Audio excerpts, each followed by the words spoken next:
ఈ వీడియో చూస్తున్న వారందరికీ యేసుక్రీస్తు నామములో శుభములు.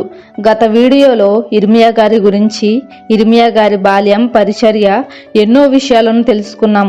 ఇర్మియా గారు వివాహం చేసుకోలేదు, ఎందుకో ఇప్పుడు పూర్తిగా తెలుసుకుందాం.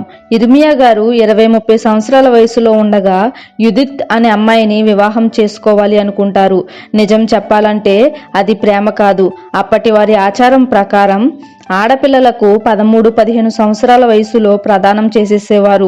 15 సంవత్సరాలకు వివాహం జరిగిపోయేది. కాబట్టి ఇర్మియా గారికి యుదిత్తో వివాహం చేద్దామని పెద్దలు నిర్ణయించగా ఏర్పడిన ప్రేమ అది. అయితే యెహోయాకీము రాజైన తరువాత దేశాన్ని వదిలివేసి విగ్రహారాధన చేస్తూ ఉంటే దేవుడు వారిని వదిలివేస్తారు. పాలన అస్తవ్యస్తంగా ఉంటుంది, కరువులు సంభవిస్తాయి, దేశంలో అక్రమాలు పెరిగిపోతాయి. ఇందువలన యుదిత్ గారి తండ్రి అప్పుల పాలైపోతారు. రాజైన యెహోయాకీము లంచాల కాసబడి యుదిత్ తండ్రిని అప్పుల వారికి బానిసగా అప్పగిస్తాడు. ఈ రకంగా ఇర్మియా యుదిత్ల పెళ్లి ఆగిపోతుంది.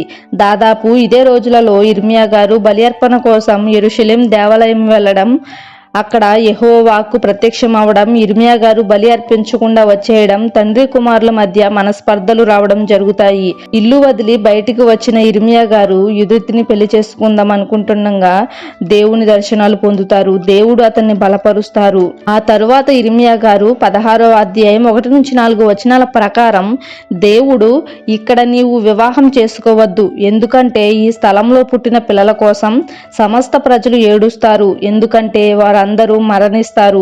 నీవు ఆ బాధ పడకూడదు, అందుకే పెళ్లి చేసుకోవద్దు అంటే వారిద్దరు వివాహం చేసుకోలేదు.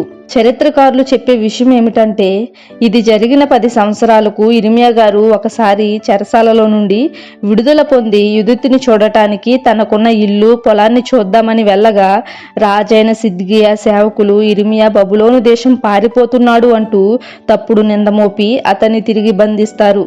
ఎంత చెప్పినా వినకుండా ఇర్మియా గారిని బలవంతంగా తీసుకుపోతుండగా మధ్యలో వచ్చిన యుదిత్ని ఇర్మియా గారి కళ్ళ ముందే ఖడ్గంతో చంపేశారు అంటారు చరిత్రకారులు. ఈ రకంగా ఘోరమైన చిత్రహింసలు పొందుతూ, అవమానాలు భరిస్తూ, ఆకలి దప్పికలతో అలమటిస్తున్న తన ప్రవచన పరిచర్యను మానలేదు. ఇలా తిరుగుతూనే, చెరసాలలో హింసలు పడుతూనే ఇర్మియా గ్రంథం విలాప వాక్యాలు వ్రాసారు. ఇర్మియా గ్రంథంలో గల అనేక ప్రవచనాలు చెరసాలలో ఉండగా వచ్చినవే. అనేక సార్లు దేవాలయంలోనికి రాకుండా నిషేధించారు. ఈ కారణాల వల్ల ఇర్మియా గారు డైరెక్ట్ గా ప్రజలతో చెప్పిన ప్రవచనాలు తక్కువ. ఇర్మియా గారు తనతో ఉన్న బారూకుతో చెప్పగా బారూకు వాటిని అనేక కాపీలు తయారు చేసి అనేక ప్రాంతాలు పంపించేవాడు. దేవాలయంలో వాటిని చదువుతూ ఉండేవాడు. ఇలా ఇర్మియా గారి ద్వారా వచ్చిన దేవుని వాక్కులు అనేక దేశాలు వెళ్ళేవి. ఇలా సుమారు 40 సంవత్సరాలు ఆయన తన ప్రవచన పరిచర్యను చేశారు. BC 586లో యెరూషలేం పట్టబడి కాల్చబడింది.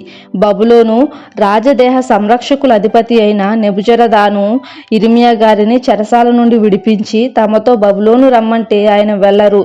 అయితే నీకు నచ్చిన ప్రదేశంలో ఉండు, లేదా గెదల్యాను ఈ ప్రాంతానికి గవర్నర్ గా నియమించాము, ఆయన దగ్గరకు వెళ్ళు అని సెలవిస్తే ఇర్మియా గారు గెదల్యా దగ్గరకు వెళ్తారు. తరువాత ఇష్మాయేలు అనేవాడు గెదల్యాను హతం చేస్తాడు. యోహానాను గవర్నర్ గా అవుతారు. ఈ యోహానాను ప్రజలు ఇర్మియా గారిని బలవంతంగా ఈజిప్టు దేశం తీసుకొని వెళ్ళిపోతారు.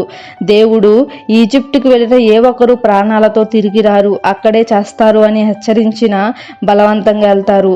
ఆ ప్రవచనం నిజంగా నెరవేరింది. దురదృష్టవశాత్తు అది ఇర్మియా గారి జీవితంలో కూడా నెరవేరింది. అక్కడే దేవుని ప్రవచనాలు చెబుతున్న ఇర్మియా గారిని వీడెప్పుడు మనకు కీడే గాని మేలు ప్రవచింపడు అని చెప్పి సొంత జనులే ఆయనను ఈజిప్టు దేశంలో రాళ్ళు రువ్వి చంపేస్తారు. ఈ రకంగా యథార్థవాది అయిన దేవుని ప్రవక్త సత్యవాక్యాన్ని ఉన్నది ఉన్నట్లు ప్రకటించినందువలన హతసాక్షిగా మారిపోయారు.